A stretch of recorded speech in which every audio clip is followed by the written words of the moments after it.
So I was reading a news article just this morning, and it was talking about how, why people are struggling so hard to, in modern times and, the modern zeitgeist, they're struggling really hard to fall asleep at appropriate times. It's harder and harder for people to fall asleep. And I just thought, I have a lot of insight into this.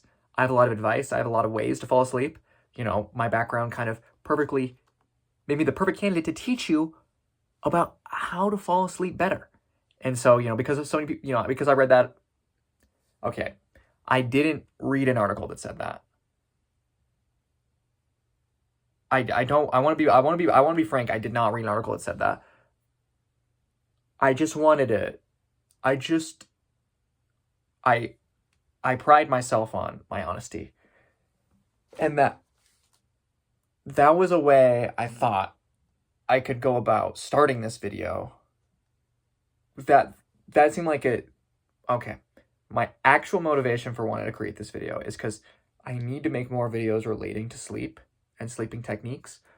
But I don't want to. I still really don't want to talk about dreaming techniques. I don't want to get into why that is if you don't know. It's still really okay. So you can go and watch there are videos that'll explain my sorry. There are videos that can explain why I'm don't just go and watch my other videos. There's a video about some issues I've had with anyways.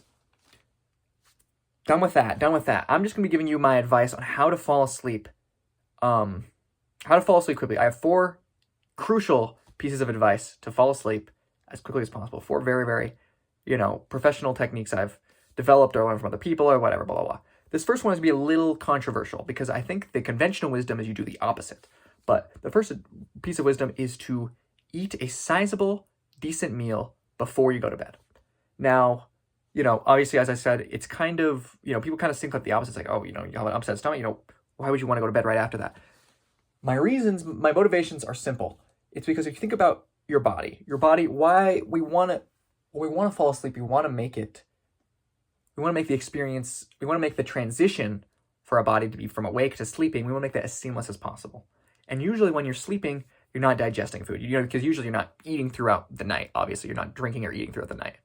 And so your body isn't really used to digesting food while you sleep. And so by eating right before you sleep, what you're doing is your body is in a similar state to how it is during the day. Correct? And so you're kind of pulling a trick on your body by saying, okay, you kind of act like you're awake, and then my brain is falling asleep, and now my body's ready to be asleep because it kind of got tricked into that. Obviously got roped into that. I didn't realize it was going to be falling asleep. That transition was made easier. So that's my first bit of advice. Tip number two is going to be mental exercise, calming down your mind to be ready to sleep. So if you go to sleep and you just have so many scattered thoughts that you just keep thinking, oh, you think about this, this thing at work, or like all these, creative ideas I have, or, like, oh, I just keep, imagining certain things, and I just can't focus and, just can't turn off my brain and fall asleep, What does that mean? That means that throughout your day, most likely, you weren't getting the mental activity your brain needed. Your brain is essentially, if you think about it, your brain isn't tired. Your brain didn't get enough, if your brain didn't get enough saturation throughout the entire day to be ready to fall asleep. And so what's the solution to that? Well, it's obviously to increase that saturation right before you go to bed, so your brain is full, fine, and is, completely expended, and then you're able to fall asleep. So what are some ways to create that mental saturation to help yourself fall asleep?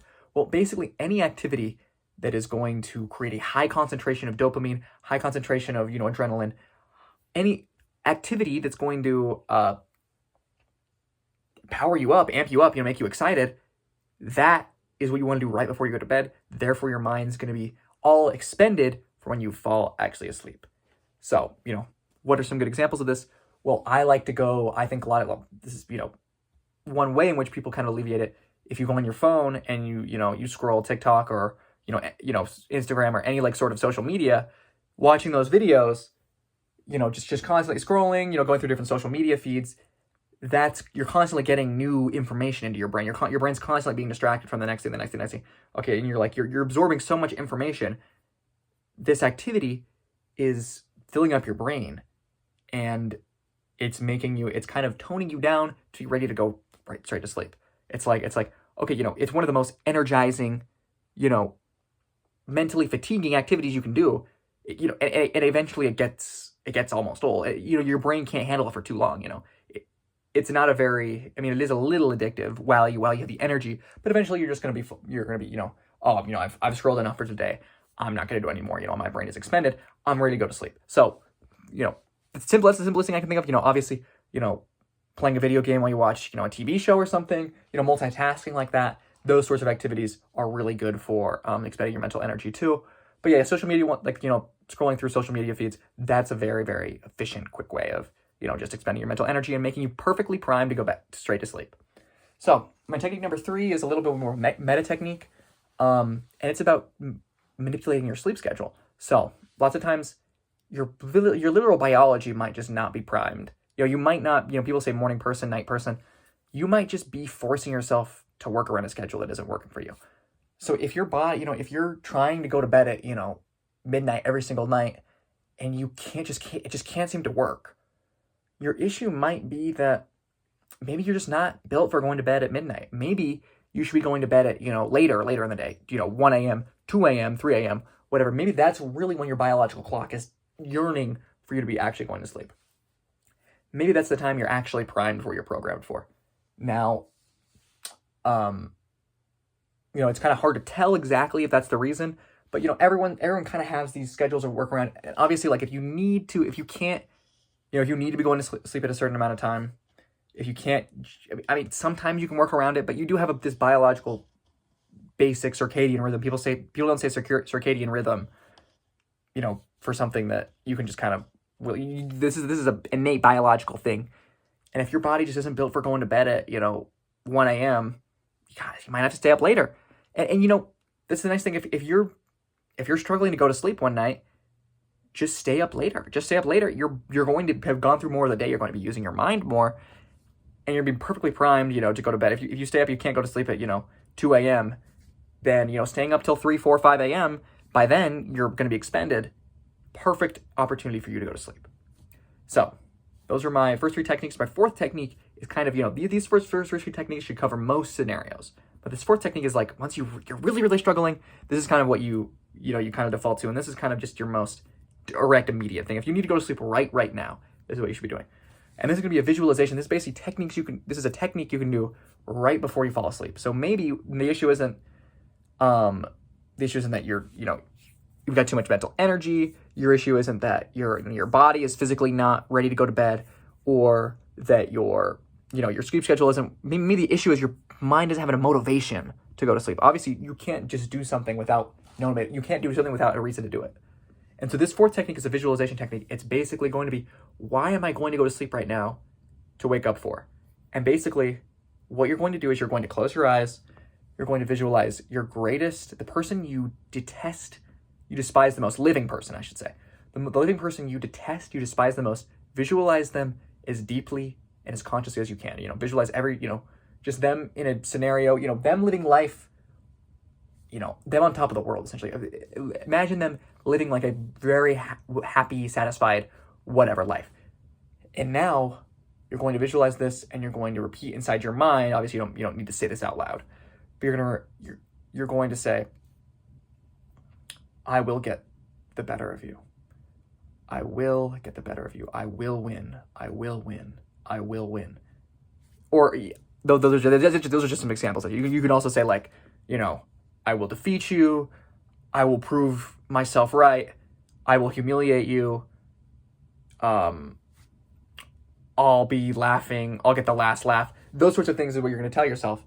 And what you're doing is you're giving your mind a reason to fall asleep right now, so you can wake up in the morning. Because if you have this end goal of humiliating your biggest rival, if this is etched into your mind is like, shoot, I need to fall asleep because if I can fall asleep, I can wake up early and I can start grinding harder to defeat them and make them, whatever, blah, blah, blah.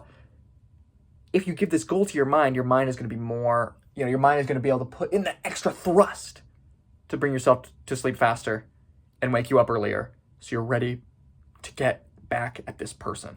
Now, it might have you need to make sure, you need to like give full focus to this with your eyes closed and everything, because if you don't, this can actually backfire and you might motivate your mind so much that you want to go out right now. You want to skip sleeping to get back at this person. By the way, this video is not advocating for violence in any way, shape, or form. It's more about material ways in which you can humiliate your rival. So instead of like, physically harming them, more like, oh, I have a really good job and I have more social status than them and I, whatever. That I'm not advocating for you to do violent things to people you don't like.